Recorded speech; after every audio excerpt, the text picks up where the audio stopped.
नमस्कार बच्चों। आज हम पढ़ेंगे कक्षा 12वीं से गजानन माधव मुक्ति बोध द्वारा रचित कविता सहर्ष स्वीकारा है। तो आइए पहले गजानन माधव मुक्ति बोध का परिचय जान लेते हैं। इनका जन्म हुआ था मध्य प्रदेश के ग्वालियर नामक शहर में 1917 में और मृत्यु हुई थी 1964 में दिल्ली में।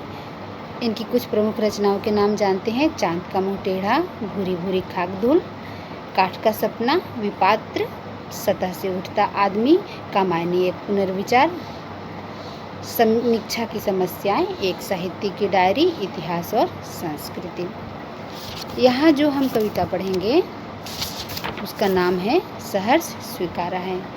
कवि अपने और अपने प्रेमी, अपने प्रेमिका या भगवान जिसको भी मानता है उनको बताते हुए कहता है कि कवि को ज़िंदगी में जो कुछ भी मिला है उसको वह सहर्ष स्वीकारा है। स्वीकारना दो तरह का होता है, एक तो मान लेना और एक खुशी के साथ मानना। तो जो यहाँ पे कवि है वह बता रहा है कि उनको ज़िंदगी में जो कुछ भी मिला है उसको उन्होंने खुशी के साथ अपना बनाया है, इसलिए कि जो कुछ भी मेरा है वह तुम्हें प्यारा है।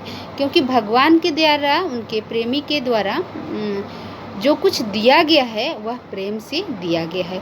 जो कुछ भी कवि को मिला है, जो कवि का प्रेमिका है या भगवान है, जो भी है जिनको कवि मानता है, वह चीज़ कवि को दिया गया है जो उनकी प्रेमिका को अर्थात भगवान को बहुत प्यारा था। वही चीज़ें भगवान या उनकी प्रेमिका उनको तोहफा के रूप में दिए हैं। गर्बीली यह ये गंभीर अनुभव सब, यह विचार वैभव सब।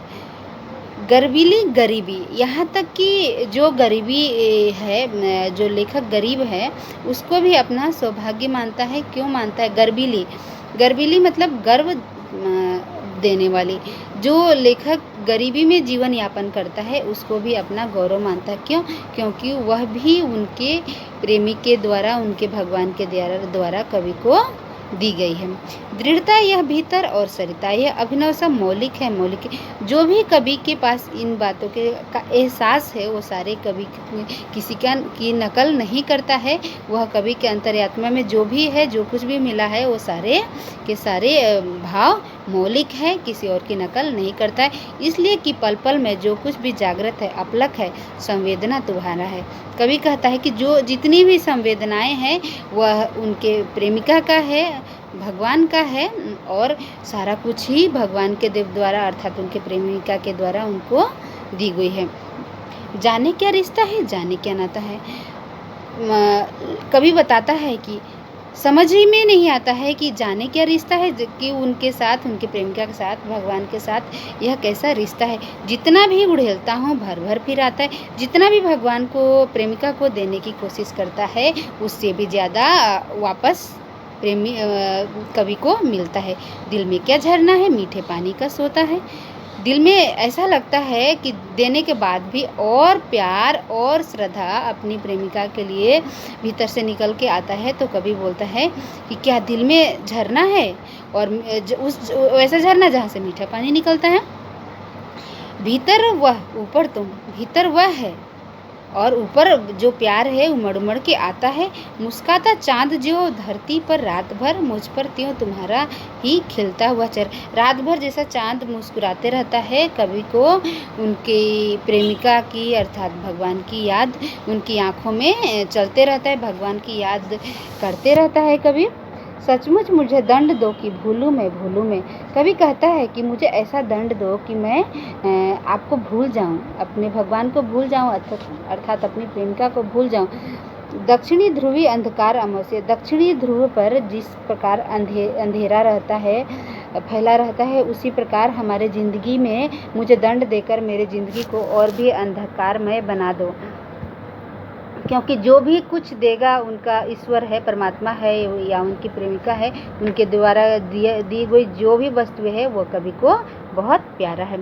शरीर पर चेहरे पर अंतर में पालू में झेलू में उसे में नहालू में, इतना कुछ दो कि तुम्हारे दिए भगवान के द्वारा या प्रेमिका के द्वारा दी के जो कुछ भी है उसमें वो अपने आप को नहा लेना चाहते हैं, स्नान कर लेना चाहते हैं, अर्थात उसको अपना बना लेना चाहते हैं। इसलिए कि मैं तुमसे परिविष्ट आच्छादित हूँ।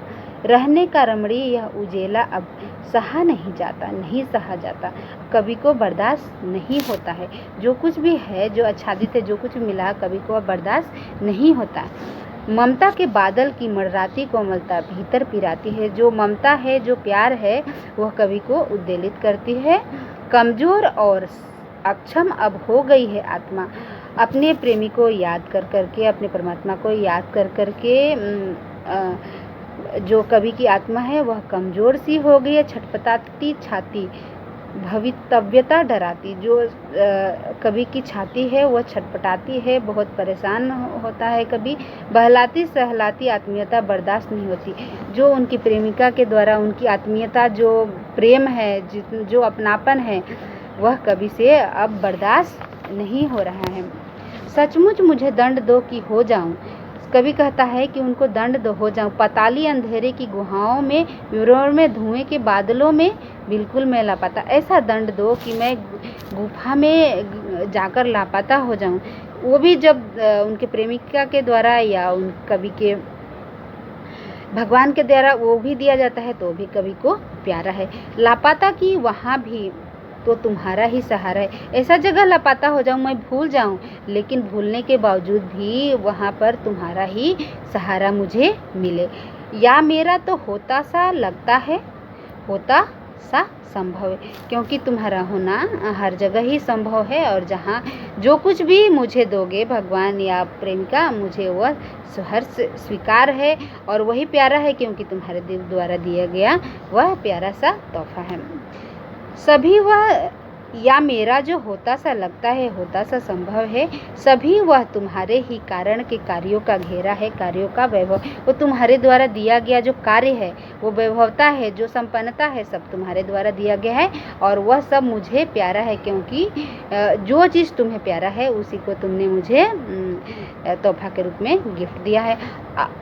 अब तक तो ज़िंदगी में जो कुछ था, जो कुछ है, सहर्ष स्वीकार है, क्योंकि आज तक मुझे ज़िंदगी में जो कुछ भी मिली है, चाहे अमीरी हो, गरीबी हो, चाहे जो कुछ भी हो, जितना कुछ भी मिला है कवि को, वो उसको कवि ने खुशी खुशी स्वीकार कर लिया है। क्यों? क्योंकि वह उनकी प्रेमिका के द्वारा अर्थात उनके भगवान के द्वारा दिया गया है। इसलिए कि जो कुछ भी मेरा है वह तुम्हें प्यारा है। इसलिए कि जो तुमने मुझे दिया है, भगवान परमपिता परमेश्वर उनकी प्रेमिका, जो कुछ भी तुमने मुझे प्यार से दिया है वह मुझे बहुत प्यारा है।